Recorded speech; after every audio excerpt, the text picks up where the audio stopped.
KBS 1라디오 라이브 비상대책위원회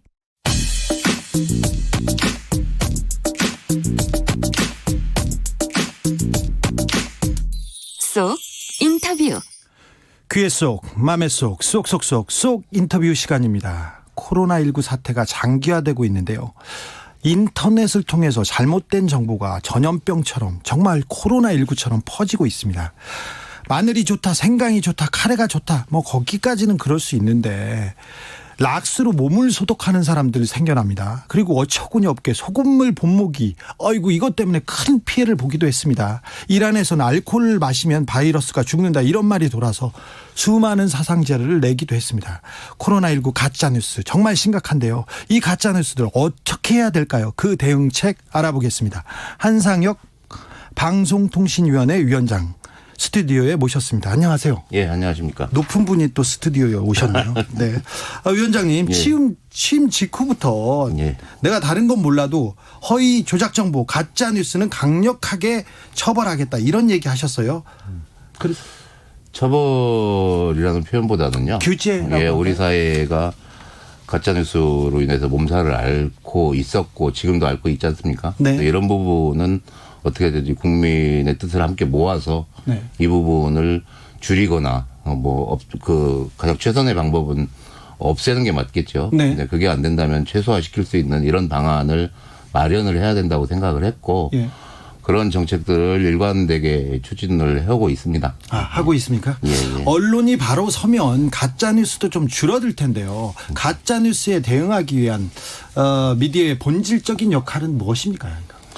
미디어 공공성을 얘기하지 않습니까? 네. 미디어 공공성의 핵심은 우리 사회의 사실에 기반을 해서 다양한 관점과 다양한 의견들을 균형 있게 전달을 함으로써 국민들의 올바른 의견, 여론을 형성을 하고 예. 그 형성된 여론에 의해 가지고 민주주의가 발전해야 되는 이런 선순환 절차들이 진행이 돼야 되는데 네. 가짜뉴스로 인해 가지고 여론이 왜곡되게 되고 예. 그 결과 민주주의의 본질을 근본적으로 훼손시키는 이런 결과를 가져올 수 있습니다. 네. 이 과정에서 언론의 역할이 굉장히 중요하죠. 예.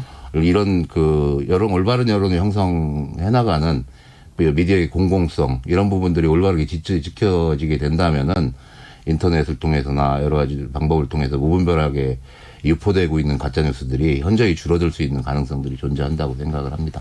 정부가 좀 더 세게 좀 규제를 하고 정부의 역할을 조금 더 강조를 하면 좀 가짜 뉴스가 줄어들거나 그러지 않을까요? 지금 가짜뉴스의 규제와 관련해서 네. 분야를 나누면은 크게 봐서는 본질적인 의미의 가짜뉴스라는 거는 뉴스를 가장한 이런 정보, 네. 뉴스인 것처럼 포장된 뉴스, 이거 적은 의미의 가짜뉴스고요. 네.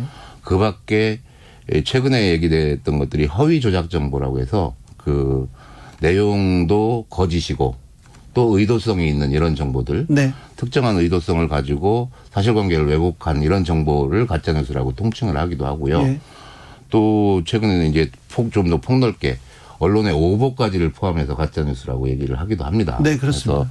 그래서 언론의 오보 문제는 지금 제도상으로는 개인이 이제 고소고발을 한다거나 언론중재위 또는 방통통신심의위원회에서 심의를 요청을 해서 정보를 차단하고 처벌을 하고 이런 것들이 법에 제도가 마련이 돼 있습니다. 예. 근데 이 가장 큰 문제가 되는 게 이 인터넷을 통해서 유포되는 이른바 허위 조작 정보가 가장 큰 문제예요. 근데 이 부분은 아시다시피 엄청난 양의 엄청나게 빠른 속도로 유포되고 전파되고 이러는데 지금 현재 가지고 있는 법적 제도적 틀 안에서는 그걸 일일이 모니터링해서 추적해서 찾아내고 제재하고 차단하고 이런 조치들을 하기에는 많은 어려움이 있다는 거죠. 아니, 그거 해야죠.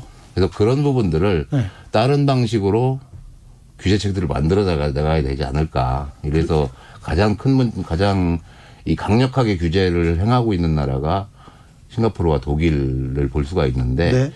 독일 같은 경우에는 네트워크 집행법이라고 해서 법에다가 플랫폼 사업자에게 의무를 부과를 합니다. 예. 그래서 의무를 부과를 해서 허위 조작 정보가 떠돌아다니고 자기 플랫폼에 떠돌아다니고 있는 것을 알면서도 이것을 삭제하거나 하는 조치들을 하지 않는 네. 의무를 방기한 이런 사업자들에 대해서 엄청난 액수의 과징금을 물리고 이런 제도들을 두고 있습니다. 우리나라 같으면 그러면 포털 사이트 다음이나 예, 네이버 그렇죠. 같은 데가 유튜브 네. 이런 데서 분명히 가짜뉴스임에도 분명한 정보들이 돌아다니고 있는데 네. 그래서 그냥 내버려 두면은 그 포털 사업자를 처벌을 한다는 얘기가 되겠죠. 좀 합리적인 것 같은데요. 예, 근데 그 부분은 기본적으로 예.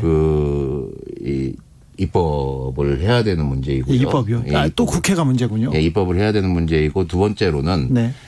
이게 허위조작 정보라는 게 어떤 게 허위조작 정보인지를 판단하기가 참 어려운 측면들이 있습니다. 네. 요즘 코로나와 관련해서는 지금 좀 전에 소개해 주셨던 몇 가지 사례들은 명백하게 허위 정보, 조작 정보임이 분명하잖아요. 네. 근데 정부를 비판하기 위해서 그 뉴스를 이렇게 만드는 게 보이잖아요. 신문 이렇게 넘겨보면 보이지 않습니까? 제목도 보이고 왜 이 기사를 썼는지 그리고 뉴스 종편 이렇게 보면 패널들이 하는 말 다 보이잖아요. 편향성이. 그러니까 편향적인 거하고 네. 가짜 뉴스하고 다르죠. 가짜 뉴스하고 전혀 다른 개념이고 네. 이 허위 조작 정보 이제 가짜 뉴스 중에서도 이게 그 정부에 대한 비판을 하기 위해서 패러디를 한 거일 수도 있고 네. 이런 측면의 반론이 또 가능하잖아요. 아니 거기까지는 뭐 용인할 수 있습니다. 그러니까 그 부분을 어떻게 판단하는지가 또 현실적인 문제점으로 등장을 하게 되는 거죠. 입법이 된다고 하더라도. 네.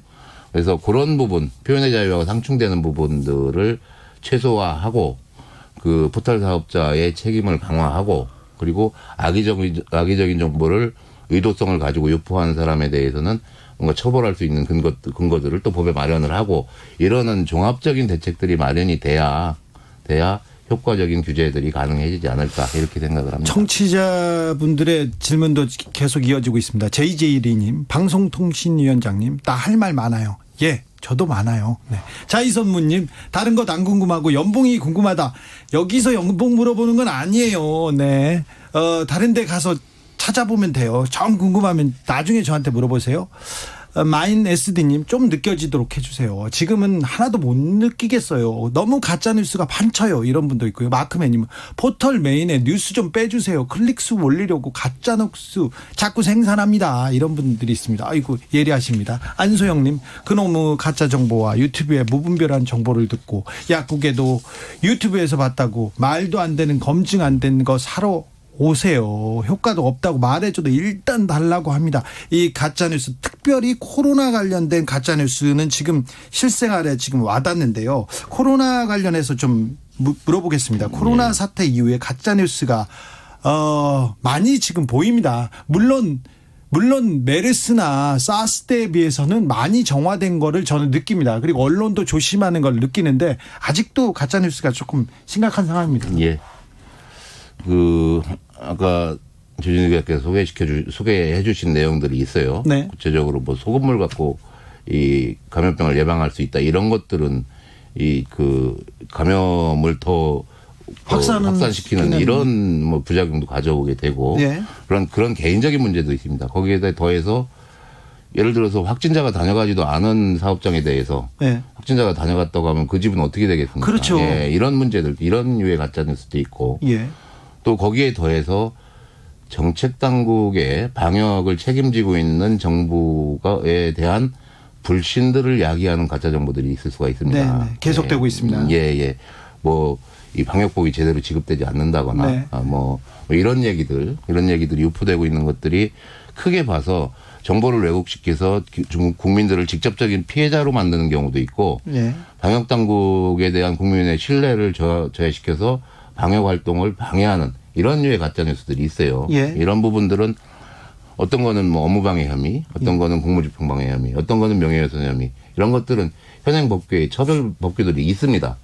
근데 보다 더 중요한 문제는 아까 말씀드렸던 것들은 이런 정보들이 막 양도 엄청나고 예. 전파되는 속도도 빠르기 때문에 지금 코로나 상황 같은 이런 위급 상황에서는 이러한 정보들이 거짓 정보라는 것들을 국민들이 빠르게 알 수 있도록 해주는 게 가장 중요하다고 생각을 하고요. 네. 그 부분이 바로 요즘 방송사, 언론사에서 하고 있는 팩트체크 문제라고 생각을 합니다. 네. 그래서 가짜뉴스들이 유포되고 있는 가짜뉴스들을 모니터링해서 그중에 가장 위험성도 크고 중요한 것들을 바로바로 언론사에서 팩트체크를 해서 체크 결과들을 보도를 해주고 예. 그 보도된 결과를 또 포털 사이트들 네이버나 다음이나 이런 데서 그 결과들을 그 노출시켜서 이용자들이 항상 밀접하게 접촉을 할 수, 그 정보 내용을 확인할 수 있도록 해주는 이런 것들이 급한 상황에서 제도가 이 법적 제도가 바뀌지 않은 상황에서는 가장 유용한 수단이고, 최근에 그런 언론사들의 팩트체크 활동에 의해서 그 많은 양의 가짜뉴스들이 이 국민들에게 가짜뉴스임이 밝혀지고 팩트체크가 돼서 전달이 됐다고 보고 있습니다. 네. 기아님, 방통위는 말로만 하지 말고 칼을 빼세요. 방통위원장은 칼은 없습니다. 근데 이분은 행동을 하시는 분입니다.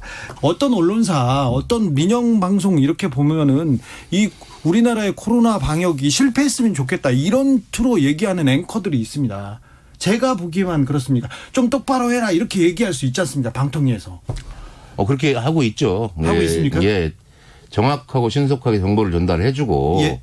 그리고 이 보시면 아시겠지만은 이게 무슨 경마 중계하듯이 예. 그 계속 자막으로 빨간색 자막으로 뭐 몇 명이 늘어났고 어디서 그 확진자가 나왔고 네. 이런 내용들을 계속적으로 연속적으로 방송을 하다 보면은 네. 그걸 보는 국민들은 고통스러워요. 예, 고통스럽고 불안해지고 네. 더 어려워지고, 밤에 요새 저도 잠이 안 오는데요. 네. 예. 개표 중계 방송 보는 것 같아요. 예, 너무 예, 좀 그렇습니다. 너무 지금 경마식 그 보도를 하고 있지 않는가, 그런 생각. 전문가들도 그런 부분에 대해서 예. 지적을 많이 했습니다. 네. 그러니까 정확하게 정보를 전달한다는 원칙에 충실하는 건 마땅한데, 네. 그렇다고 너무 과하고 지금 말씀하신 것 같은 경마식 중계 이런 거는 그 재난 상황에 있어서는 지양해야 될 방송 태도다, 이런 얘기들을 지적을 해주셨습니다. 윈터님 질문입니다. 위원장님, 나오신 김에 물어볼게요. TV조선, MBN 종편 제어가 어떻게 되는 건가요? 그렇습니다. 올해 재승인과 제어가 심사를 앞둔 지상파 종편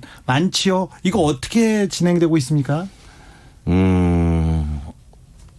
진행을 하고 있죠, 지금. 잘 되고 있습니까? 심사위원회를 꾸려서 네. 심사를 하고 있습니다. 네. 그 결과에 따라서 이 법과 원칙에 따라서 네. 이 결과를 내올 거라는 말씀은 드리겠고요. 예. 심사위원분들이 지금도 이 엄중한 코로나 상황에서도 각사의 현황들을 분석을 하고 네. 심사 결과를 내오기 위해서 지금 합숙해서 심사 중입니다. 네. MBN은 자본금 편법 충당 이런 혐의로 회장 집까지 압수수색 당했고요. 그리고 재판받고 있습니다. 예. 이 부분이 지금 재승인 여부에 좀 영향을 미칠 가능성이 크죠. 엄밀하게 얘기하면 별개 사안입니다. 아직 별개 사안이고요. 판결을 받지 않았기 때문에. 그 문제도 아니고, 그 문제는 좀 다른 문제인데, 네. 재승인을 심사하기 위한 항목들이 여러 가지 있습니다. 네. 공공성이라든가 그 프로그램 내용이라든가 이런 부분들을 네. 여러 가지 항목에 걸쳐서 심사를 하게 되는 거고요. 네. 말씀하셨던 자본의 차명 보유 예. 이런 부분들도 항목 중에 하나일 수는 있습니다. 네. 예. 그래서 재승인 과정에서 그 부분도 면밀히 볼 거고요. 예. 그 밖에도 수사 결과에 따라서 차명 보유한 것이 현행법규에 위반돼서 취소할 사유인지 아니면 영업을 몇 개월 정지시킬 사유인지 이런 부분에 대해서는 면밀한 법적 판단이 필요한 부분입니다. 그 부분. 재승인, 재허가 이거 굉장히 어려운데 이거 좀 어찌 되는지 좀 지켜봐야 되겠습니다. 위원장님이 와서 방송통신위원장으로 취임하고 나서 우리 언론 좀 공정 보도를 하려고 노력합니까? 그리고 가짜 뉴스에 대해서도 좀 자제하려고 노력하는 것 같습니까? 그런 노력하는 자세가 보입니까? 저희들은 부족했습니다. 방송통신위원회가 적극적인 역할을 하고 했어야 되는데 저희들 역할은 많이 부족했다고 생각을 하고요. 언론사들은 보시는 입장에 따라서 다르게 볼 수는 있지만 열심히 하고 계시다고 생각을 하고, 또 더구나 지금 이 코로나19 상황에서는 팩트체크를 하기 위해서 노력을 하고, 네. 이런 모습들은 개선된 모습들은 많이 보여줬다고 생각을 하고 있습니다. 네. 예. 개선 안 되는 모습도 저는 많이 보여줬다고 생각하는데 개선된 모습도 있다고 볼 수 있습니다. 저희 방송을 듣는 청취자분께 한마디 부탁드릴게요. 방송 통신을 총괄하는 이렇게 제일 높으신 분인데 방송을 듣고 계신 청취자들한테 방송통신위원장으로서 한마디 부탁드리겠습니다. 굉장히 엄중한 상황이지요, 지금. 네. 코로나19가 어떻게 보면 전 세계적인 문제로 됐고, 지금 이 상황을 극복하기 위해서는 이 정부뿐만 아니라 국민들이 모두 힘을 합해서 대응을 해야 되는 상황이라고 생각을 합니다. 근데 이 코로나 사태에 대해서 팬데믹 상황이라고 그러는데, 네. 팬데믹보다 더 무서운 게 인포데믹이라고도 얘기를 하지 않습니까? 네. 그래서 이 잘못된 정보의 유포가 이 방역 자체를 어렵게 만드는 이런 결과를 가져올 수가 있습니다. 정부에서 이 사태를 극복을 하기 위해서 열심히 노력을 하고 있다는 점에 대해서 네. 믿어주시고, 예. 저희들이 이 발표를 하고, 그리고 안내해드리는 이런 행동 요령이라거나 현재의 상황에 대해서 믿고 신뢰를 가지고 받아들여 주시면은, 그리고 힘을 합친다면은 이 어려운 상황 극복할 수 있을 거라고 생각을 하고요. 저희들도 열심히 하겠습니다. 네, 감사합니다. 코로나19가 무섭지만 그 코로나19를 정확히 알려준다면, 그 정보가 정확히 전달된다면 국민들이 잘 대응할 수 있지 않을까, 그런 생각도 해봅니다. 이광진님 이런 문자 보내셨습니다. 권한을 사용해 주세요. 권한을. 네. 방송통신위원장님께